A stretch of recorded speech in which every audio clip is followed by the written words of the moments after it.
Our upcoming conversation will have details of war and terrorism that may be uncomfortable for some viewers. Viewer discretion is advised. The Israel-Hamas war is now well into its third week, with horrific details emerging from the communities attacked by Hamas terrorists on October 7th. Joining us now to discuss some of those details, the ongoing debate over aid entering the Gaza Strip, and the Israeli government's response to ongoing calls for a ceasefire, is Eylon Levy, spokesperson for Israeli Prime Minister Benjamin Netanyahu. Mr. Levy, thank you very much for joining us today. Thank you for having me on the show. There have been some horrific details emerging from the kibbutz Be'eri. What exactly has come to light in regards to the atrocities committed there? You know, it's been 3.5 weeks since the October 7th massacre, and we're still getting more evidence dripping in about the horrific atrocities that Hamas committed, not just in kibbutz Be'eri, but all around. Kibbutz Be'eri specifically has become a symbol of the October 7th massacre because it was literally decimated. Hamas murdered 10% of its inhabitants and took about another 10% hostage. And they were murdered in the most brutal way imaginable. The rescue teams say that about 80% of them showed signs of torture before they were murdered. Severe torture. We're talking about people, children, who were literally dismembered, had limbs cut off before they were either shot dead or burned alive. Rescue teams reported seeing children, piles of children, who are cuffed and then burned alive. And I've personally seen the images that we've been sharing with world leaders of those atrocities. And we're talking about people who weren't just set on fire. Clearly, they had accelerant poured on them because they were literally burned to a coal. In some cases, rescue teams are literally sifting through the sort of human ash that the world hasn't seen since Auschwitz and identifying people either by their teeth or, even worse, by their dental implants, because nothing else survived. And it wasn't just Be'eri, it was Israeli villages all around the south of Israel. And that's why we as a country have now made the very difficult and painful decision that we have no choice but to destroy Hamas as a governing and military body inside the Gaza Strip, so it can never again perpetrate these, I would say ISIS, but ISIS max style atrocities that we saw on October 7th.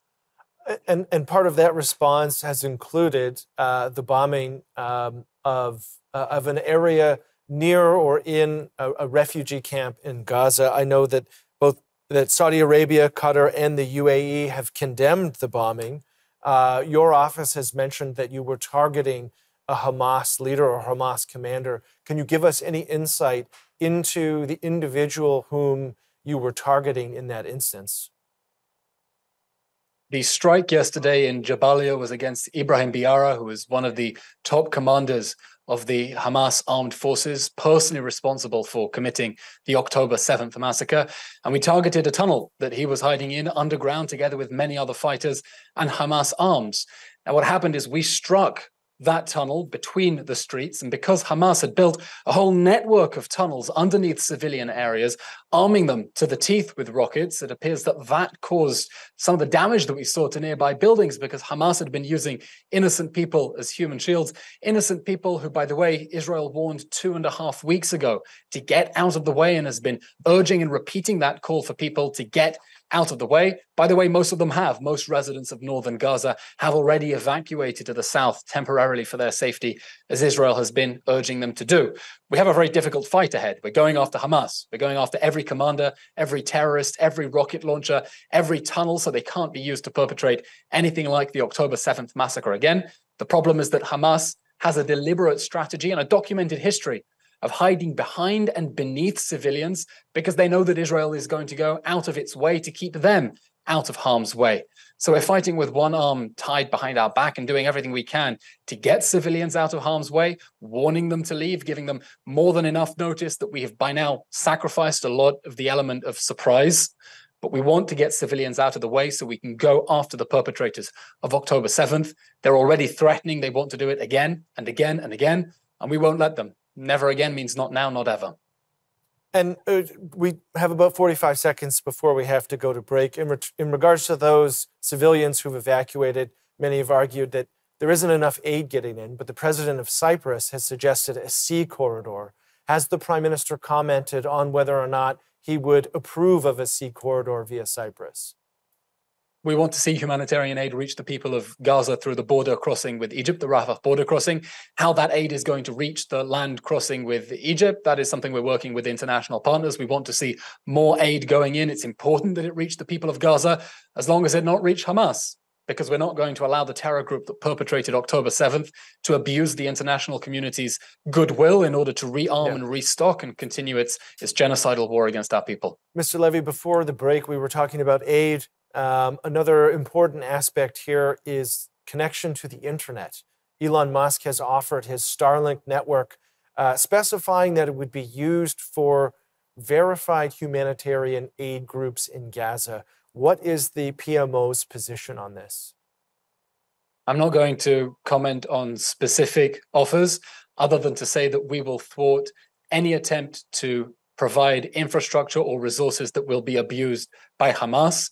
Hamas proved itself to be worse than ISIS with the October 7th massacre and declared a war on us. And we're fighting a war to defeat and dismantle that enemy. And we will not allow any additional resources to reach it so it can continue hurting our people. And essentially that would be to ensure that Hamas does not use whatever infrastructure it is, in this case, internet access, to continue to wage its war against Israel, correct? Exactly. I'll give you an example. The last time that fuel went into the Gaza Strip, it went to UNRWA, a UN agency, and Hamas stole it. How do we know that Hamas stole it? Well, the UN very kindly tweeted about it on the 16th of October. It then deleted that tweet under pressure from Hamas. But here's the thing. Hamas is an authoritarian regime. It's an authoritarian jihadi regime that controls the distribution and allocation of resources inside the Gaza Strip. There is no one else with guns that can stand up to the men with ski masks and Kalashnikovs when they come to steal their fuel and medicine. So we have to be very careful that, of course, humanitarian aid to the people of Gaza, to civilians, absolutely. But that cannot be exploited by Hamas. The same Hamas that, by the way, has already stockpiled more than enough food, more than enough fuel, more than enough medicine to fight a long and drawn-out war against the Israeli people. But they're preferring to use it for their military machine. Hamas has 500,000 liters of fuel. There's enough fuel in Gaza to circumnavigate the globe in a Boeing 747. But Hamas is preferring to use that fuel to ventilate its tunnels underneath hospitals and not release it for the hospital ventilators above ground. So we know that Hamas, the government of Gaza, is well stocked, and we're determined to thwart any attempt to allow it to build up its stocks any further and divert aid away from the people of Gaza who need it. One of your tweets recently highlights this point in terms of the conditions in which ordinary civilians live under Hamas. You tweeted that there was a tip line created in terms of an opportunity for those living in Gaza to provide information in regards to where hostages are. Is anybody taking you up on that offer? I'm clearly not going to comment on any intelligence that we have about the fate of the hostages. And it's important to remember, we're talking about 240 innocent people, including many children, including babies who are literally orphaned by terrorists who murdered their parents in front of their eyes and took them back into the Gaza Strip. Now, we keep hearing from the world that Hamas doesn't represent the Palestinian people. I haven't seen a single protest inside the Gaza Strip against the October 7th massacre. I haven't seen any protests around the world by supporters of the Palestinians against the October 7th massacre. But we certainly hope that there are people of conscience inside Gaza, maybe from the people who entered Israel and worked in our communities, maybe from the people who received life-saving medical aid from Israel over those years. We hope there are people of conscience who will do the right thing, and Israel is offering a financial reward and assurances of safety for any Palestinians who get in touch and tell us where Hamas is holding our stolen children. And on the diplomatic front, Bolivia has cut off ties with Israel in response to the bombing of Gaza.